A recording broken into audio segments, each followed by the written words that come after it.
tonight, really, we are talking about a film starting with the letter C. A lot of people were trying to guess what this film was because apparently someone said on a comment somewhere that we didn't announce the next film that we're doing. Sorry about that. Yeah, sorry, David. This film we're doing tonight is called Chasing Amy. That's her side, not my side. Why the long face, Horace? I'm just having a little girl trouble. Big pressing charges? I get that a lot. Holden McNeil was set in his ways. The way he worked. The way he lived. And the way he thought love should be. But then, she showed up. Let me guess. You like her. This girl loves me. There's something you should know. She got a boyfriend. Well, no. Then what's to know, my friend? And this girl's got a secret that's going to drive him crazy. I like you, Holden. I'd really like us to be friends. What'd I tell you? She just needs the right guy. What's up? If you come pick me up, I'll be your best friend. Now, the only thing standing in Holden's way is the truth. I can't take this. Can't take what? I love you. Not in a friendly way. How was your pseudo date? Okay, I'm telling you, she's never even been with a guy. You're dating a guy? So what if it is true? You know you have no shot at getting her into bed. I take it that's not good. Miramax Films presents a comedy that tells it like it feels. She's been around and seen things we've only read about in books. So what'd you do last night? Got lucky. Chasing Amy.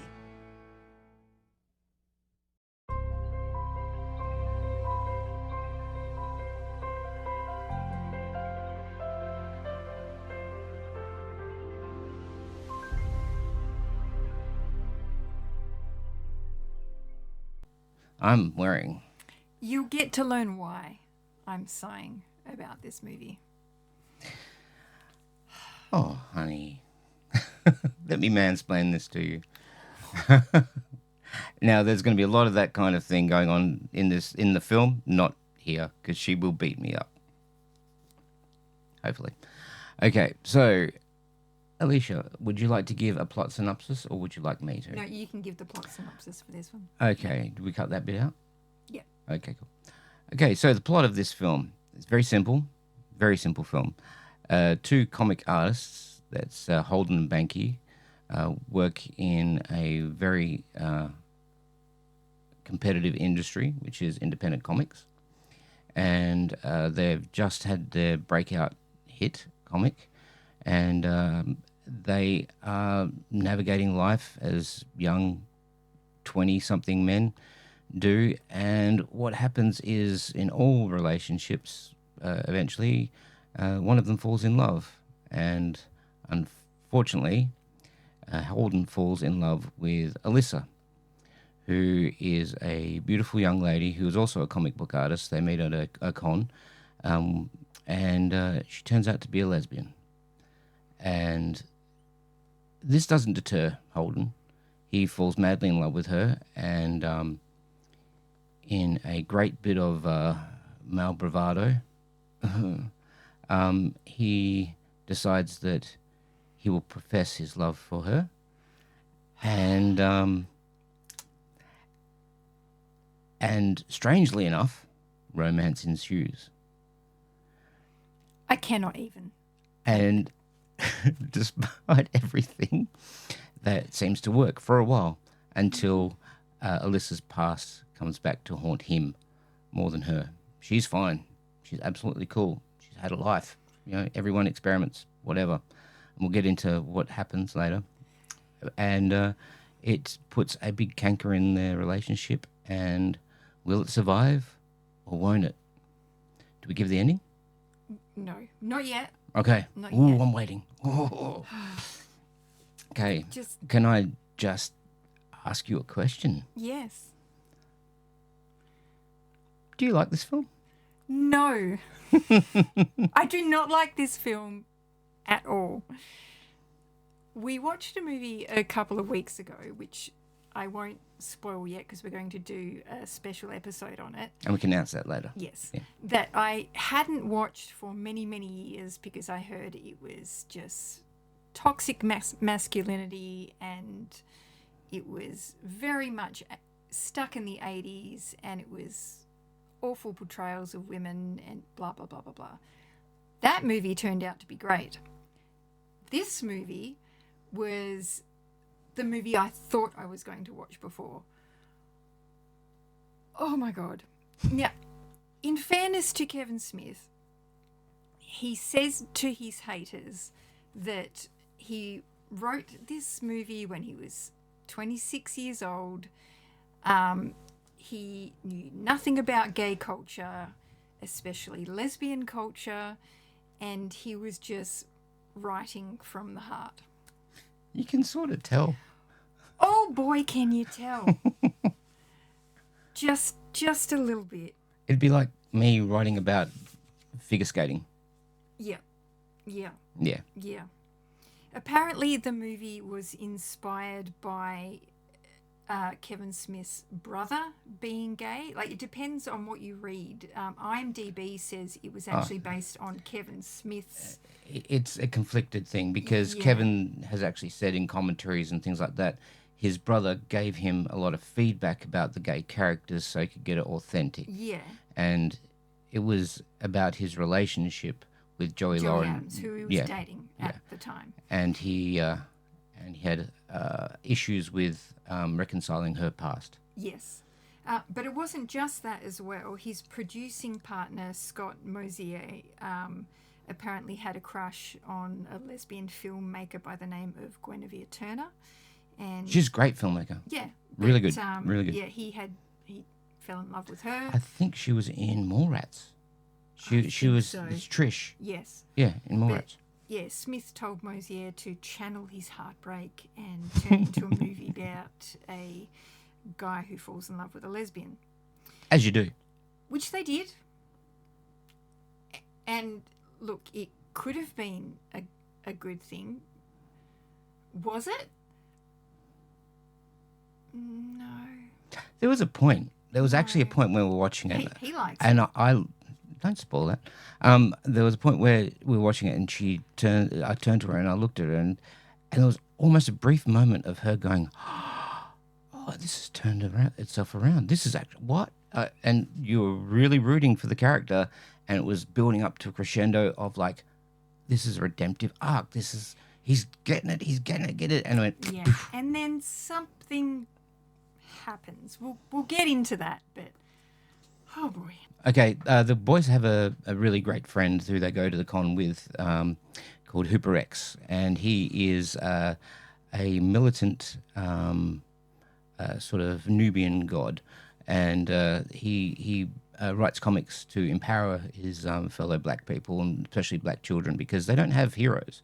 And that's one thing that really, this time watching it, really actually hurt to realize is like there's not a lot of black characters in superhero comics and movies. It's disgusting, really. And there's nothing in Australia either. Like, you know, we've got Crocodile Dundee and Mad Max and all that. Yeah. Little Aboriginal children don't have any heroes on screen to look up to. And I was I sort of likened it to what we have. And he's really militant and like Black Panther power and, you know, all that. Yeah. And awesome. And then the panel that they're on, I won't spoil that because it's quite funny. The panel that they're on finishes, and he comes out of the panel and starts talking to him, and he's highly camp. Yeah. As in, like, it's polar opposites of character. Yeah. And the juxtaposition is a little startling because his character is very militant. It is very much Black Panther power. And his comic book is called White Hating Coon. I didn't say that. That's what it's called. It's called White Hating Coon. So I'd read it. You know, when you first look at that, and then juxtapose it against his actual character, it's like, You can't reconcile it. yeah, I don't know what I'm looking at. I don't know how to feel about this. Is this, A caricature. yeah, is this a caricature? Is it a stereotype? It redeems itself. He redeems himself, though. I think. Oh, I think, yeah, he's one of my favorite characters in the film. you get the point towards the end of the movie that he is teaching black children to find their power, and Yeah. it's awesome. Yeah. I mean, he does it everything for the right reasons in maybe a questionable way. But Yeah. I think Hooper X is like, one of the reasons the film for me works. I think it's the only reason the film is remotely okay. Oh, I just got to cackle, guys, because this is the film that defined my young years. After Kevin Smith and I have always had a symbiotic relationship in cinema. When I was young, I started working in in video stores when I was 13, and I was Randall, basically, from Clerks. And when Mallrats came out in '95, I was in my first semester break at uni. And so I identified with the boys being on, school break. And then Chasing Amy came out, and I was in a relationship with a girl, and I couldn't reconcile her past. So to me, every film up until that point, Kevin Smith had spoken to me. Then he made Jersey Girl, and I just did not have I didn't have kids at that time. See, the thing is, I can understand all of that. I just feel a connection. Yeah, I can understand being, the nerdy guy, Nerd. Hey, he admits to it. I'm a nerd. With not very confident, not a lot of friends, very shy. There's that, and then there's this. It does give you a depiction of the young men at the time that is now morphed into the 21st century as what we would call incels. Yes. Yeah. Unfortunately, the nerdy guys of those yesteryears, because we were fringe guys back in the day, we weren't part of mainstream society. We had to almost fight to actually get the things we wanted. Like, I used to have to travel hours to get a Fangoria magazine and things like that. Nowadays, everything's at the fingertips. And if you want something, it's there, instant gratification. And unfortunately, the guys that used to have to fight for things now don't have to fight for things, and they have an opinion, and they feel like they're entitled to everything. And I'm not talking about the millenniums versus Gen Xers or anything like that. I'm just talking about guys in general now. There's just an instant gratification that if you don't get what you want right now, you're going to complain about it. And you're going to make others feel bad about you not getting what you want right now. Yeah. There is very much a sense of that in this movie. Oh, yeah. Though. It shows the bad side of the geek culture. Boy. And, where one could forgive Kevin Smith saying, yeah, I was 26, I didn't know much about gay culture or lesbian culture. At the same time, you're making a movie, bud. Yeah, immerse yourself. Immerse yourself. Yeah. Research it just a little bit. Maybe talk to a lesbian. Just one. Even one. Because then you would learn a few things. There's a scene in this movie where Alyssa is describing lesbian sex to Holden. On occasion. And basically what it boils down to, apparently, is fisting and cunnilingus. That's all they do. That's how lesbians have sex. Fisting, cunnilingus, done. Look, I'm straight. Thank God for me. I do have a lot of gay friends. I know a lot of people in the queer community. Definitely not an expert because I am straight. I do know that lesbian sex does not boil down to just fisting and cunnilingus. So maybe just Watch a porno. don't watch a porno. That's not going to help. No, But seriously.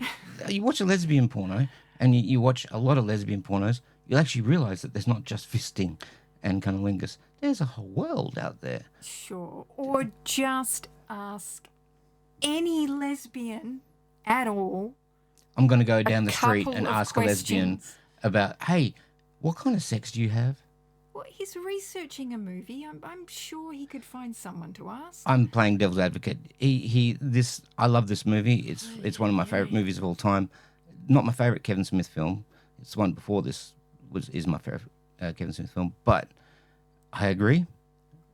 Don't go on assumption and don't go by one person's opinion, his brother. If you want to know about a community, you get yourself into the community. Learn.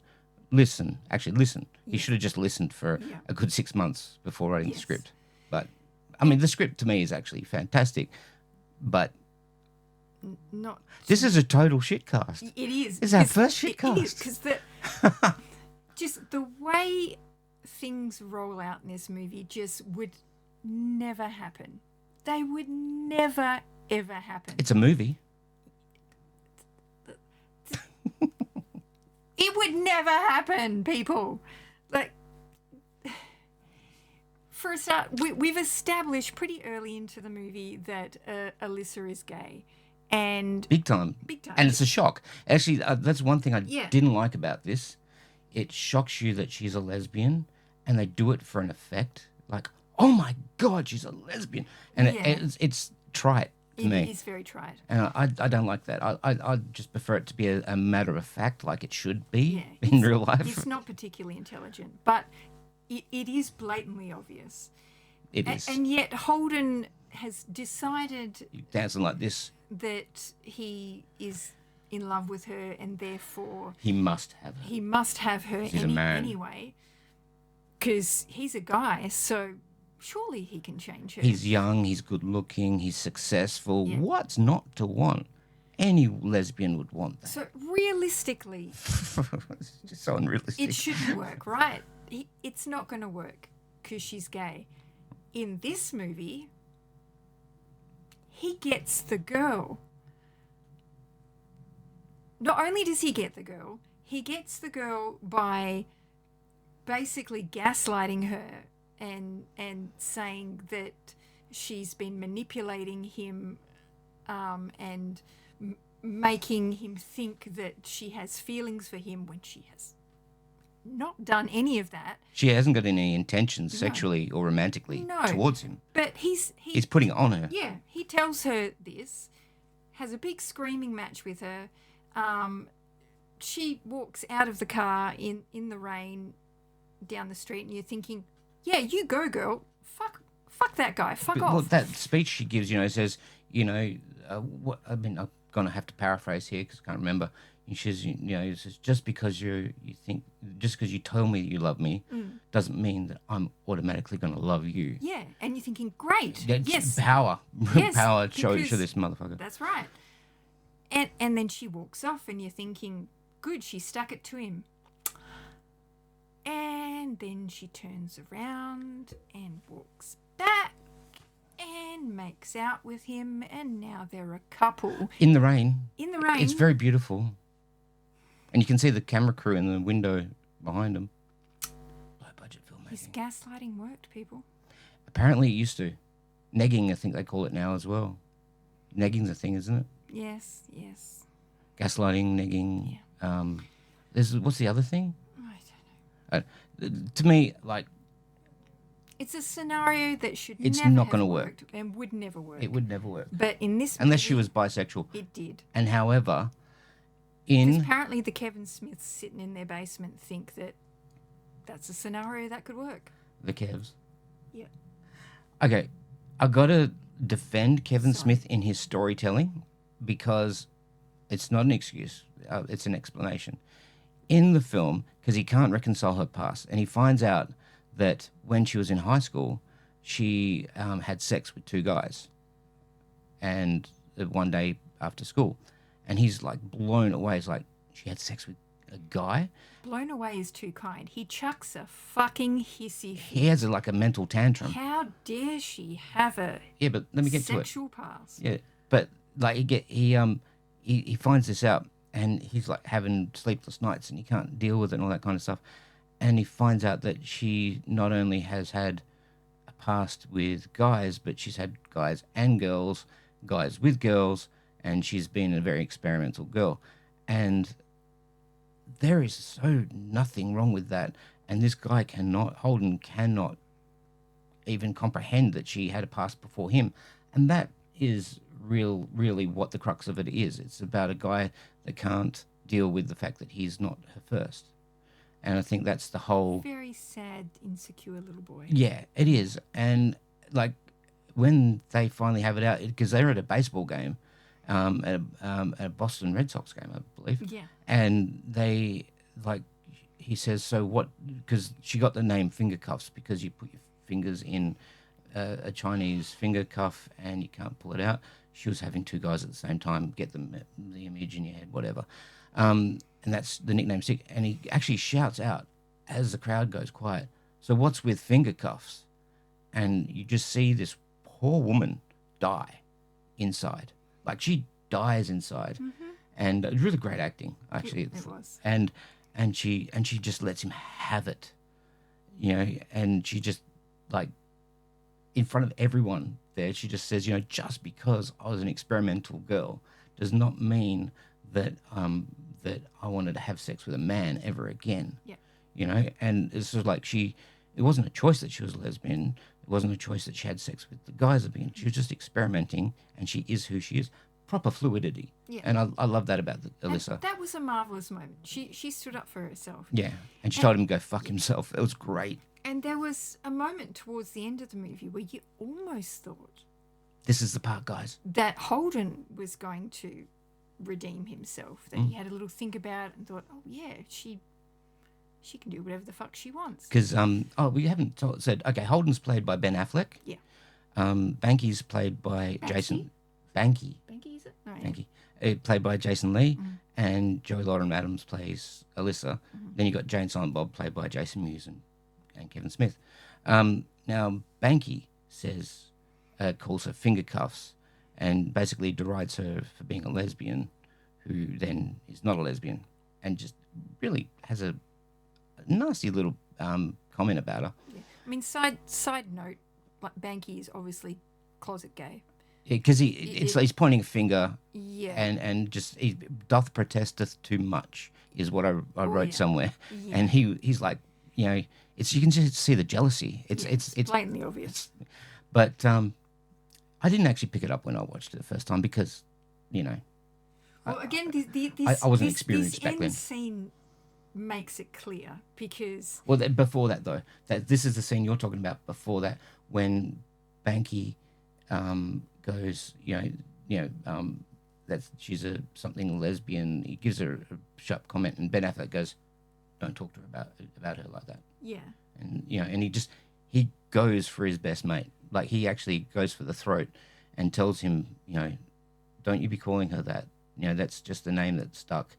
She had a past and all that. So he actually defends her and does an almost great job. So close. Almost great job of defending her and making it like she is, don't talk about her. She's a human being. She's, she's not just a sexual creature. Yeah. And all that. She's allowed to have a past. Yeah. Coming to that understanding. Because she really went for him and he internalized it, realized it, reversed it, flipped it, and that.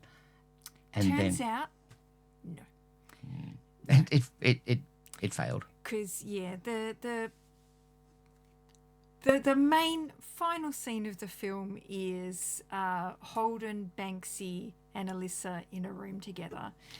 Holden has brought the two of them in to have a conversation about things, and he basically says to Alyssa that he understands that she has a past and everything, and they need to work through it.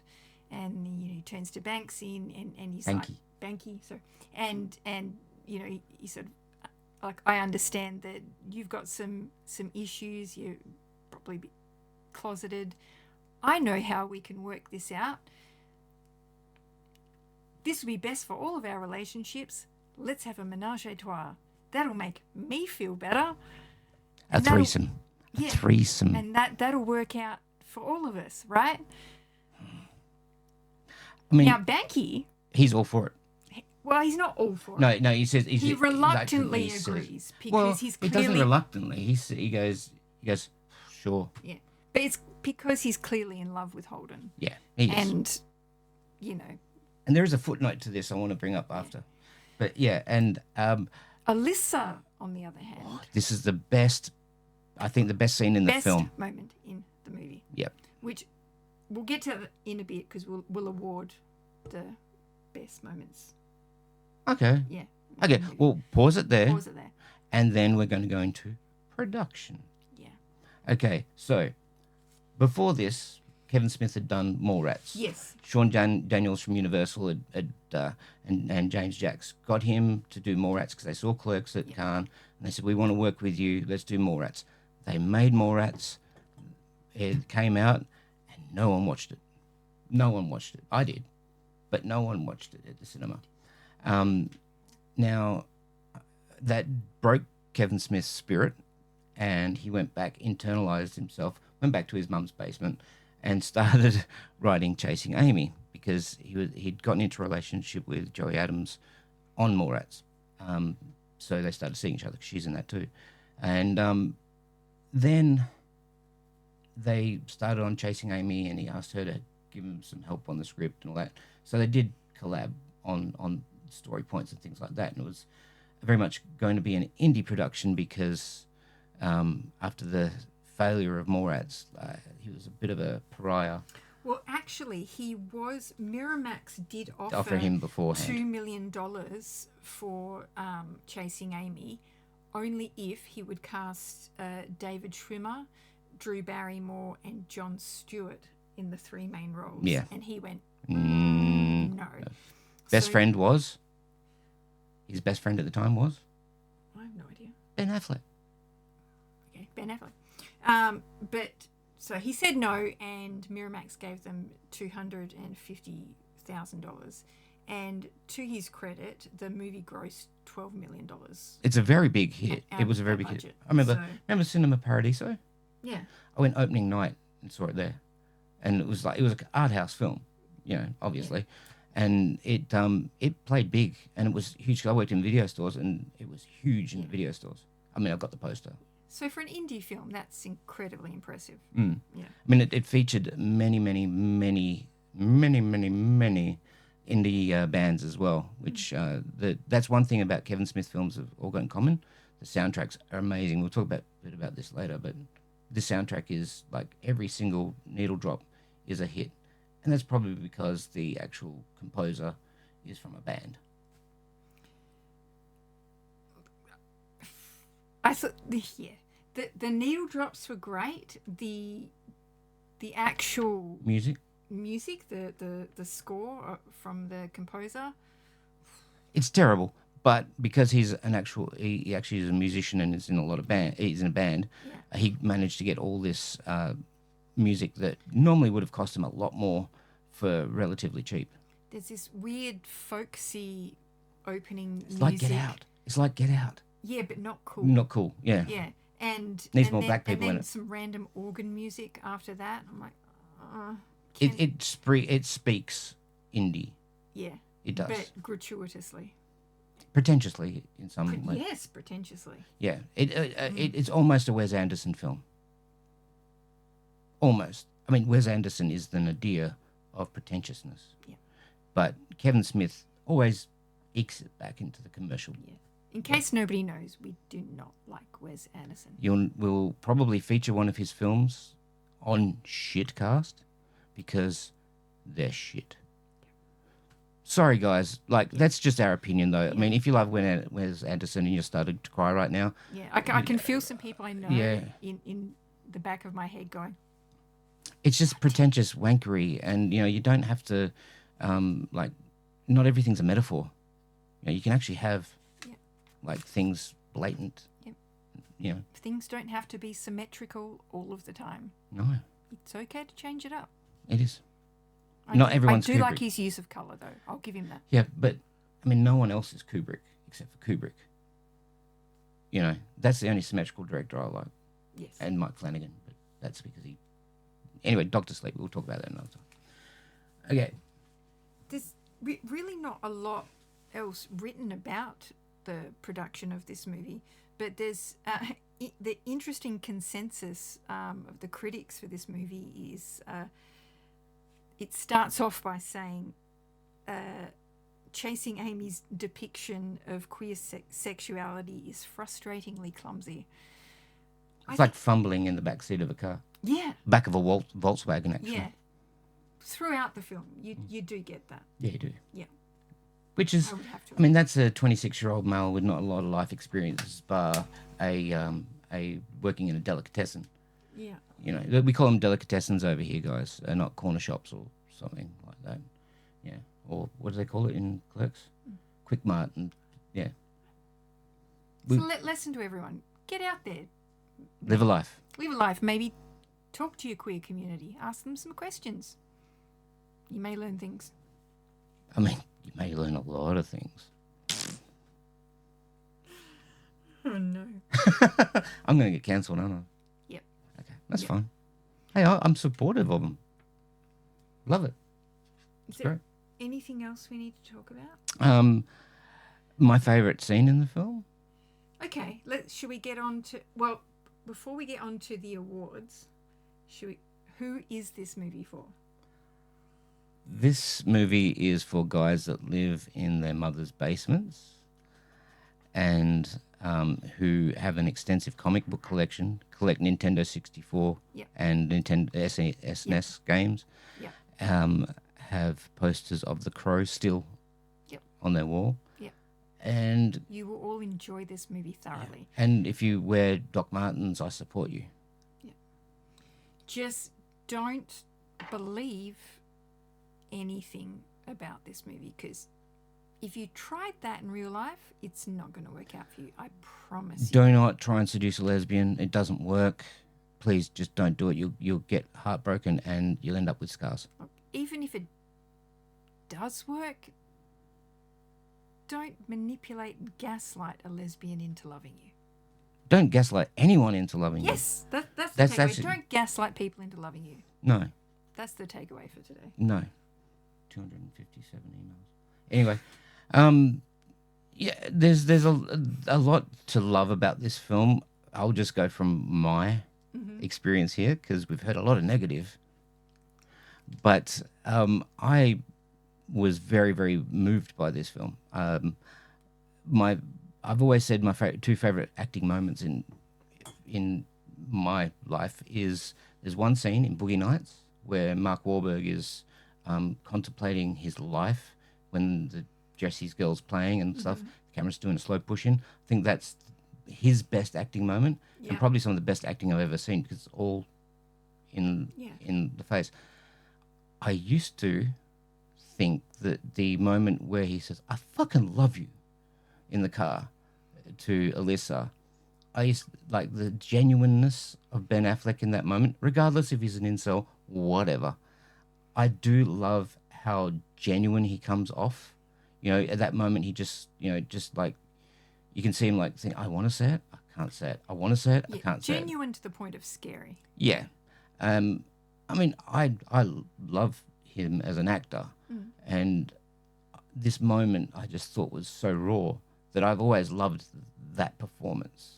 You know, it's not now my favorite scene in the film. I've actually got a better scene that I think is a much better moment, but that still does touch me because of who I was at the time. I wasn't an incel, guys. Don't trust me, I wasn't.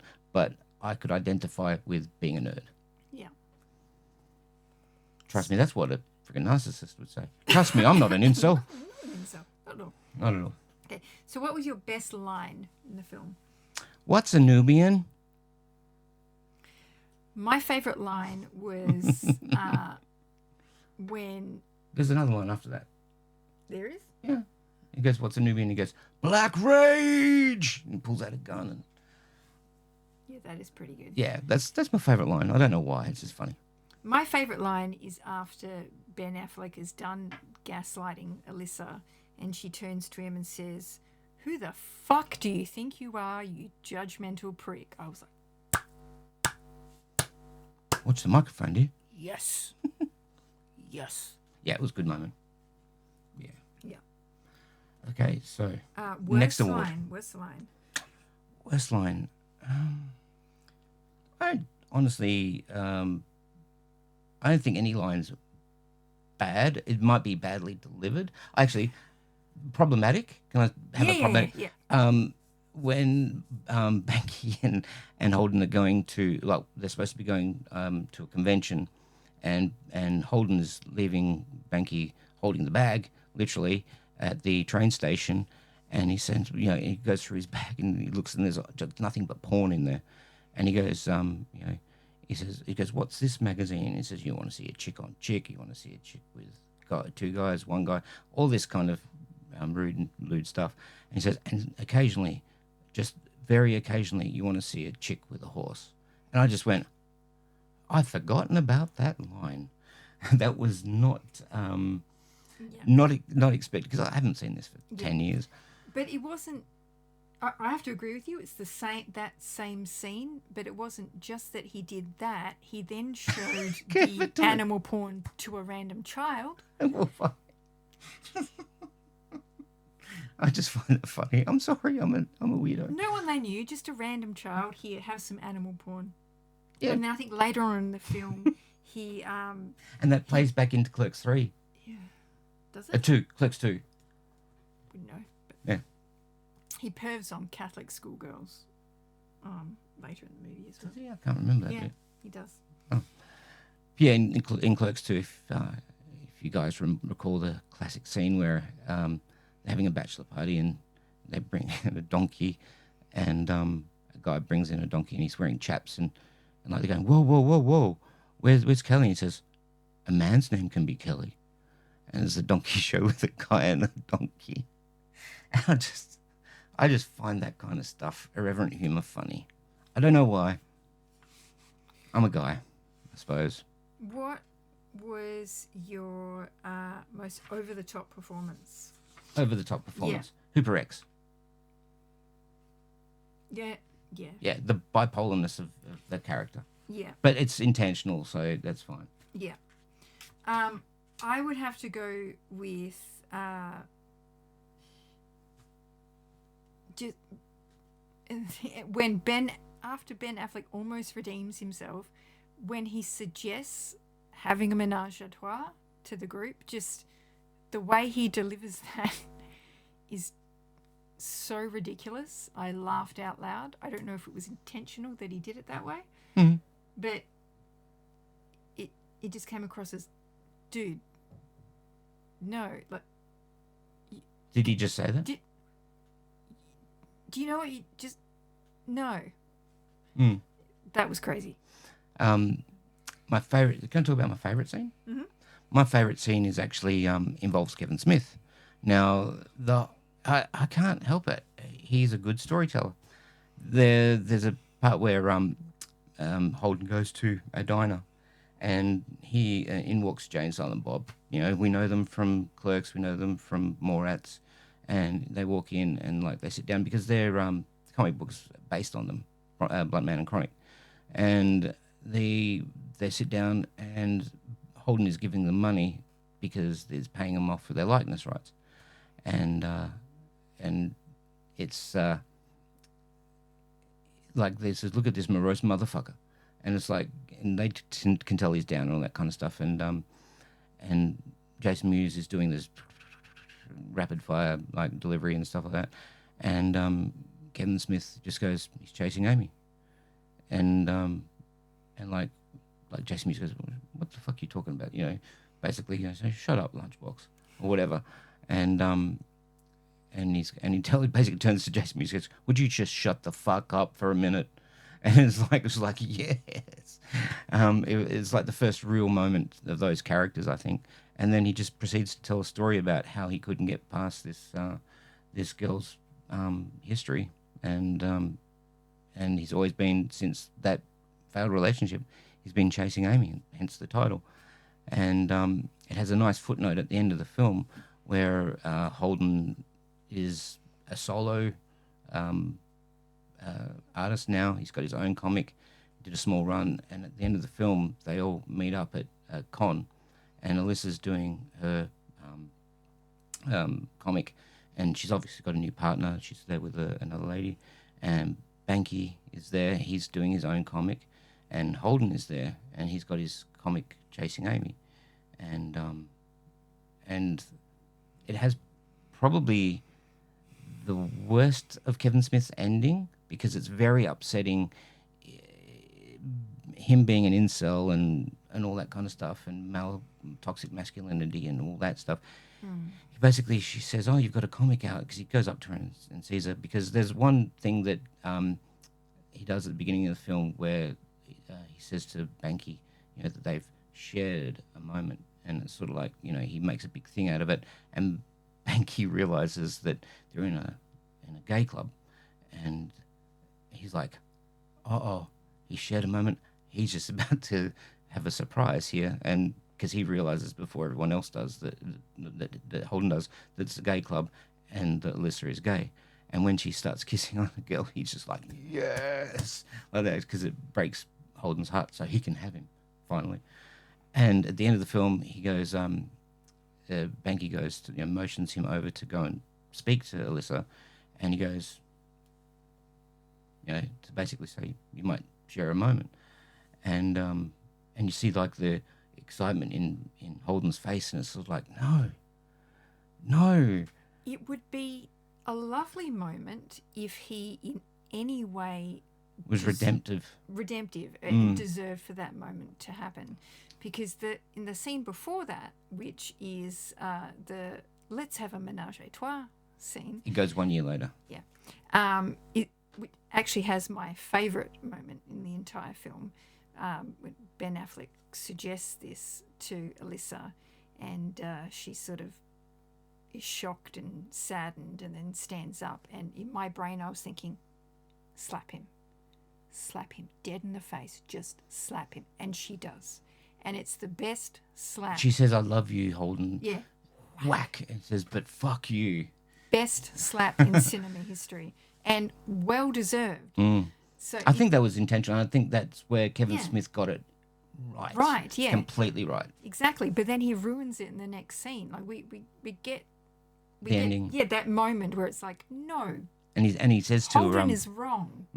And then he goes up to her and she says, "Oh, you got a new comic?" He says, "Yeah." He says, "Check it out if you like." And then he says, and I quote, "Give me a call sometime, and I'd like to hear your thoughts."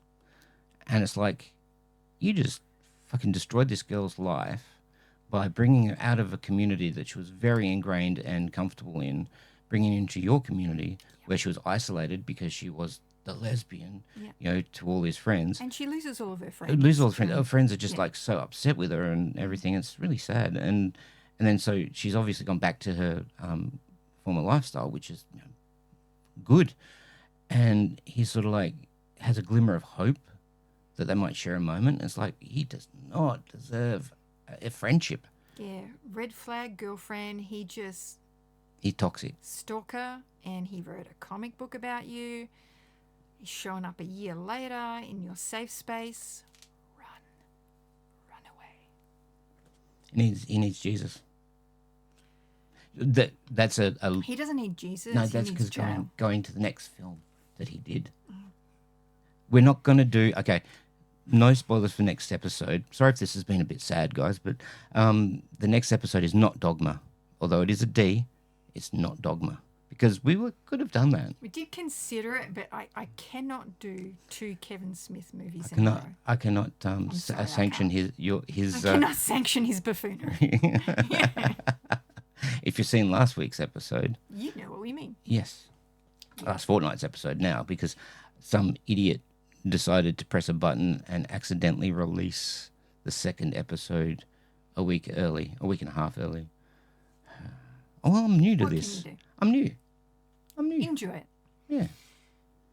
Do we have anything else that we need to say about this movie? Maybe. Any weird editing moments? Weird editing moments. I didn't notice any. There's a couple that that don't flow. I mean, I think Kevin Smith actually edited this one, and there's a couple that don't flow, like a bit jarring, like going from, because I'm a big fan of traditional filmmaking. I like establishing shots, then going in for like a medium shot, then a close up. Just normal filmmaking. Kevin Smith he didn't have the money, but he doesn't do that in this film. He just, all of a sudden, we're in a scene and stuff. And it's great for, for shockability and indie filmmaking, all that. But it's just a bit jarring. And there's a couple of things where, I mean, he did do a nice establishing shot outside the building. I'll give him that. But when they're at the comic convention at the beginning of the film, and then all of a sudden they're in the nightclub, it was just like, is this next door? Because I like passage of time in everything I watch. I like having a flow. There was a film that we watched recently, and I can't remember which one, but it's like there was no sense of time passing. And that's going to annoy me now. I mean, Aquaman 2 had it. There was no sense of like time. It was something else, though. It was something else. Anyway. It doesn't matter. There's a few like logic jumps in editing in this that just don't make sense, and that's what the one I can think of at the top of my head. Yeah, look, I was too angered by the toxic masculinity in this movie to notice the editing. Sorry about the buzzwords as well, guys. By the way, we are a product of our society, and we do recognize these tropes, and we're just pointing them out. Just so if you don't want to watch this film, you don't have to. But if you want to have a good example of what it was like to be an incel or toxically masculine back in those days, there you go. It's not a good representation of gay culture or nerd culture as much as they would like to think it is, but it's still a great movie. And if you're intrigued by this episode, come back to our bonus episode where we talk about a different movie with similar themes. Yeah. Amazing 180. Yeah, but a movie that did it the right, much older movie that did it the right way. Should we just tell them what No. Okay. We'll surprise them. Been told. Yeah. We don't want to give away the farm. Okay, so out of 10. Out of 10.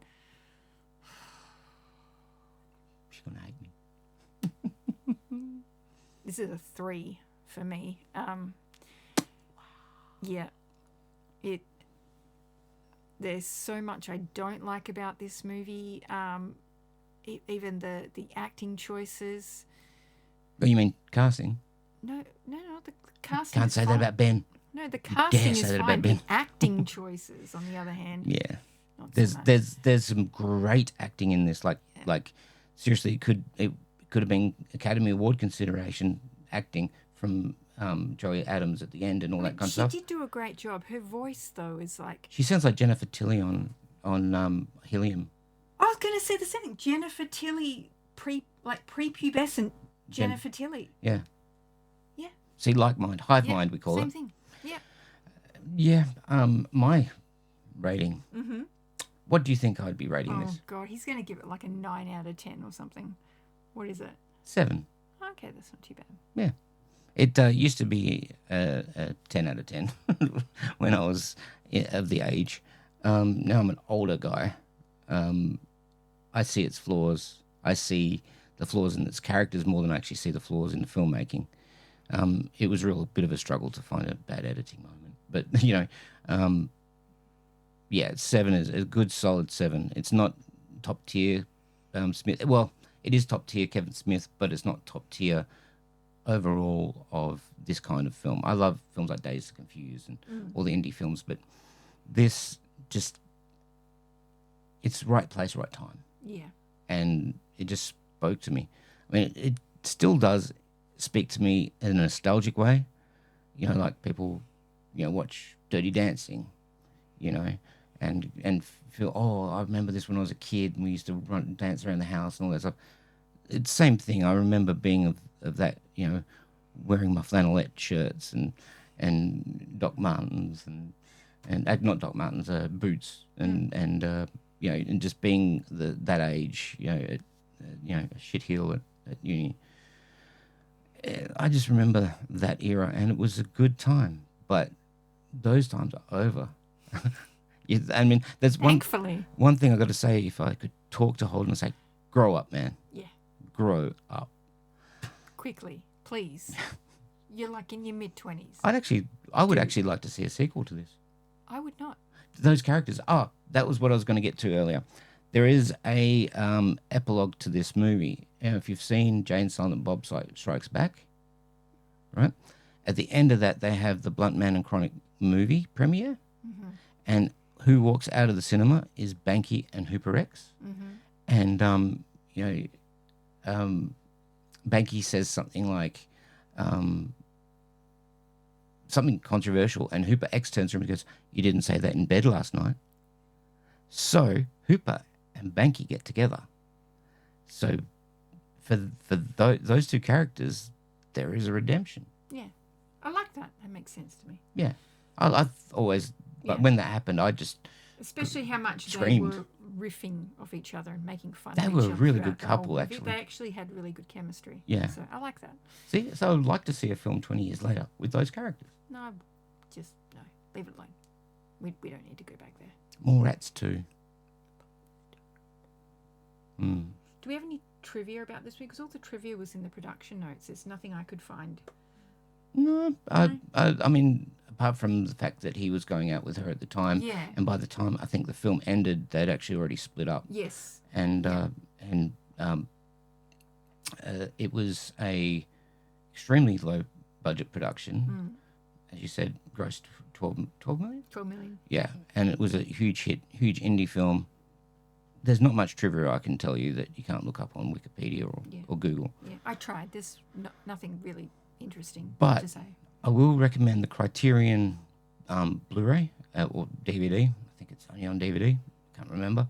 There's an awesome commentary from Kevin Smith, where I think this is the one where he goes, "Fuck Laserdiscs," because on Morat's commentary he goes, "Fuck DVD," because he was he did a Laserdisc commentary. So within a year or 2 years, it was just like, he'd gone to another format. But yeah, he listen to commentaries, guys. If there's any budding filmmakers out there, commentaries and extra features on DVDs You and find Blu-rays, out some random stuff if you look at the special features. watch Fight Club. Yep. It's a film school. That could be our F. She hates it. I think it's a masterpiece. Shall we end it now? I think we should end it before you hit me. Yeah. She's not violent, guys. She just, I just say things like that. Should we tell them what's next? What's coming up next in D? Oh, what's the We D? decided on Dark Tower. Neither of us have actually seen this movie. Have you? I went to the movies first day it came out. I haven't seen this movie. Ooh. Because I heard it was so very terrible. It's a true shit cast. This one will be truly a shit I'm cast. looking forward to tearing this one apart. So, Michelle, you'll love it. so look forward to that one in the next couple of weeks. And there should be some bonus content coming shortly as well. Yes, maybe in a week, maybe in 2 weeks, maybe tomorrow if I press the wrong button. You never know. So from me, stay hydrated. And remember, leggings are not pants. Adios.